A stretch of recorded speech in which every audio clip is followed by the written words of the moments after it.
Takže čo se dělá, vás vítám dalšího videa na...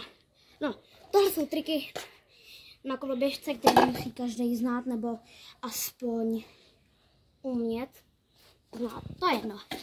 První z triků je manuál. To aspoň zná každý. Je to easy, já to pozadním. Potom je takový trik, který je lehký. Je to prostě lehký. Jste na místě, bunny hop. Prostě skok na koloběžce. Potom ještě jedna verze bunny hopu. A to je taková verze, že jedete a skočíte. Tam je možná nebylo vidět, tak znovu.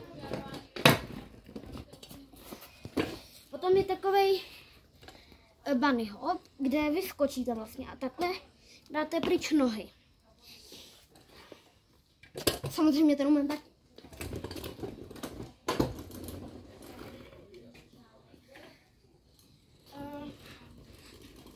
Ještě je takový trik, který natočím asi na tomhle drápku.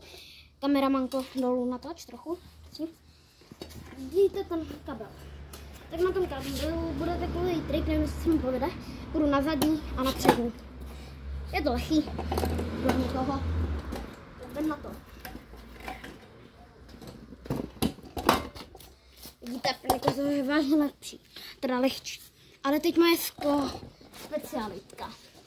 Mnoha z vás asi nevidí tenhle důlek, prosím tě, natoč tento důlek. Tenhle důlek natoč. Já vám ho označím.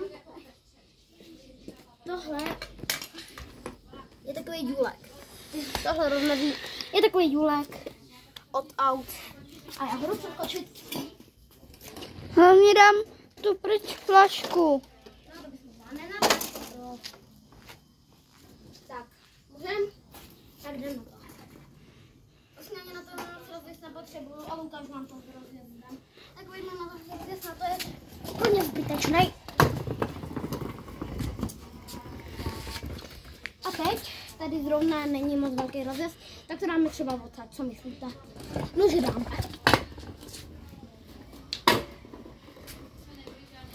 No, dejte like, ale bere tohle by bylo vše. Čuf.